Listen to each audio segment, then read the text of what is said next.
I just got an email that said I might have been a big winner in the Microsoft lottery. I wonder if that's the case. Let's see how we can use Linux to do some intel on this email. So I'm looking at my Gmail account. I'm looking in the spam, and I see that I have a message from MS//word lottery, and I'm interested because it's got an attachment, and it says I might have just been a big winner of this lottery. Well, you know I need the money, so let's take a look at this. So it says your email has won you the Microsoft email lottery, comma, please misspell, view the attached letter, and contact your agent with no period. First, I'd give them -25 for not spell checking and not using appropriate punctuation. But that's besides the point. Well, this is a Word document, or at least appears to be a Word document, that says won a prize organization.doc. Interesting that the size is 666K. Maybe it came from the devil. I would never download this document in Windows. This could be an executable that was merely renamed to a .doc extension. However, I'm running on Linux and don't have any Microsoft products installed, which means that it's a pretty safe bet that I can download this without any harm. So let's go ahead and let's download this. And I want to save the file.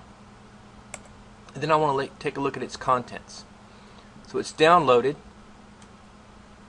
And let's go and let's open a terminal. And let's go to the downloads directory. And let's see what's in here. So there's the document. And what I'd like to do is rather than just opening it up in OpenOffice, is that I'm going to look at the contents of it using a hex editor. So let's look at the document with XXD. Let's pipe it to less and take a look at it. Well, I can tell you right now it's not an executable. However, it actually is a Word document, as this is the header for all Word documents. In fact, it's the header for all Microsoft documents. And so what we can do is that we can scroll down through here and take a look at it, and also note this BJ is also in all Microsoft Office documents. At least it was as of 2007. And so it looks like a lot of information that may or may not be useful. It has an include picture from www.olanddga.com, British flag, so it's actually pulling a picture off of the internet to be included in here. And I'm not going to go through all of this way because it looks like that there's some important information, human readable information, but there's also some that is not. So what I can do is get out of this, and I can use the program, the new utility called Strings, which reads as input a file, whether it's a text file or a binary file, and strips out the human readable characters, that is the ASCII characters in the 0 to 255 range. And the default length of the strings it pulls out, the human readable strings, is 5 lengths or 5 characters, which is probably good. So let's just go with strings, and let's type that, and let's output that to a file called one.strings. And now we can take a look at that file. One.strings. So what this has done is pulled out all the human readable characters. And so notice that it's pulling this British flag from a website. Not sure why they're doing that. Actually, I know why they're doing that, because when it opens, that tells you that pulls it off this server, and then it grabs my IP address, so it knows my IP address. Whether that's useful or not is something else.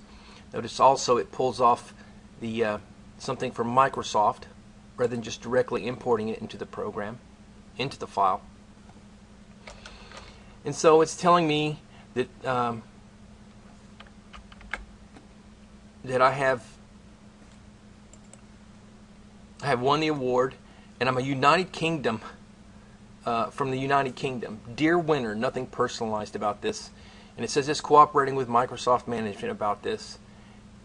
And it was indicating that I hit the Mega Jackpot Lotto program, conducting on September 18th, 2000. So let's keep going down. A lot of this isn't very interesting. You've probably seen a lot of these. So it says it comes from Mr. Smith Walker, and the email is slifemanager@sifi.com. It has the telephone number. Now, so let's do some background intelligence on sifi.com to see what that brings up. So let's open a new tab, and let's do who is sifi.com.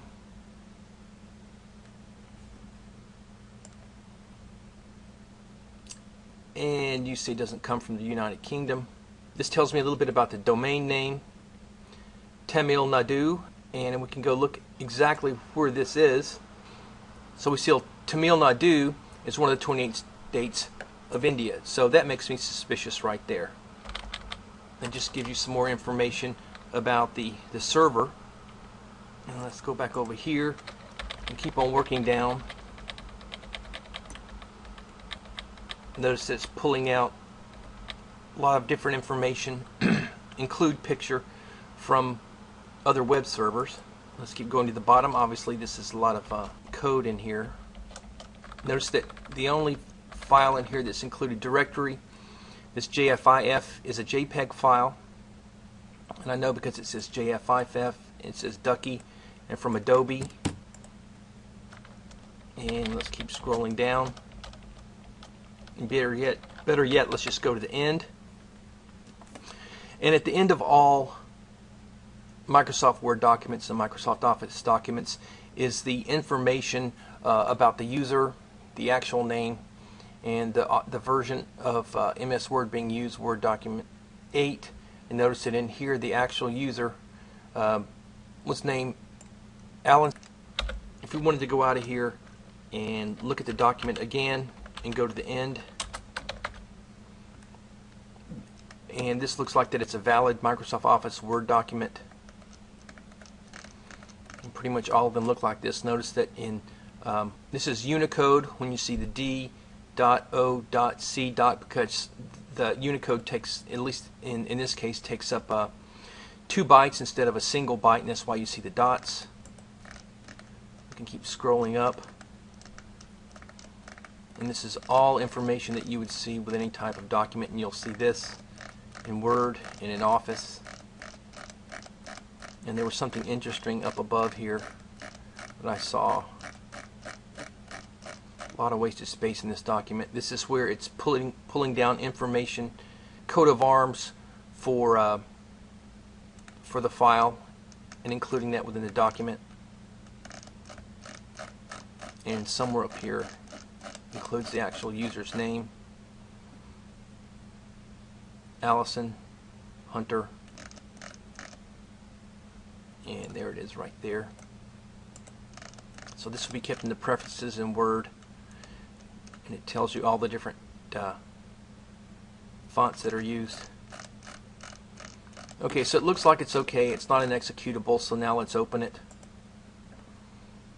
And so we can go to Applications and Office and the word processor, and we're not done with our intelligence yet. There's one more thing we need to do, and that is to look back at the email and see where it came from.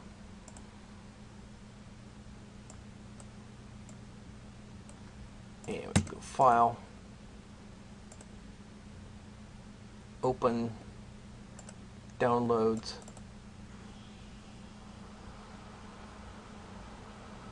and here are the files that have been pulled down from the internet. And there's the blinking, really annoying blinking. And I've won $1 million United States dollars. That is awesome. I could really use that right now. You see all the text. And in a minute, let's take this right here and we'll look that up as well. And Smith Walker, that's an interesting name here. And sincerely, Mrs. Beth Hood. So I'm not sure exactly who we're supposed to contact, Mr. Smith Walker or Mrs. Beth Hood. And then there's a Miss, I can't pronounce that, sorry about that. And here are all the past winners. That's awesome. And of course, these are being pulled down from the internet as well.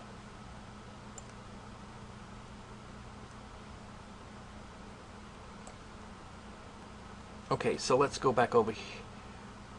Let's see, let's copy this here and see if we can find anything about that on the internet.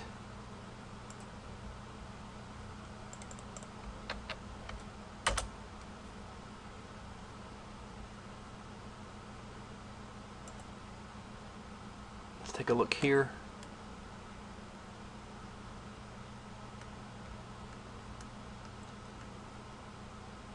Filed under phishing, so this is a site that actually indicates the actual intent here, and we see MS Lottery complaints, verification of person, consumer complaints, is it somebody actually turned in this person already, so we know that this isn't legitimate. Of course we knew that already, but that's just showing you use different forms of trying to find out the legitimacy of an email.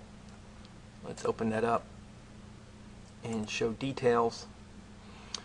So the original sending server was proconto.pl. What is that? Well, I know what it is, but let's take a look and see how you can find what that is. Let's get out of here. Click clear. Who is proconto.pl? And you see that it's a server in Poland. So they're using a server in Poland to send out their spam. So what you should take away from this is that you can download what might be a virus or a Trojan from your email account, and you can pull it into Linux. More than likely, it's not going to be a Trojan or virus that does any harm to Linux, because Windows will be the #1 target, as it's the most often used operating system. But if you pull it down into Linux, you can open it up using XXD. You can run file on it. For example, if you run file 1, it tells you the type of file it is. You can run file on it.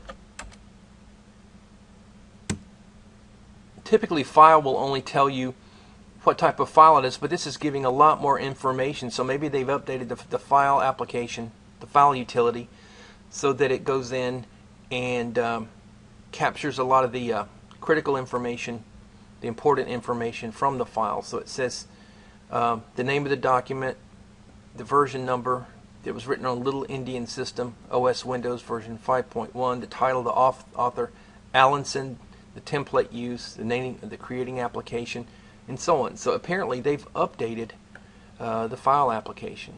And this also shows you how to use Whois to find out the location of the sending server, and it shows you how to strip the characters from a file so that you can read the actual content of the file that is human readable.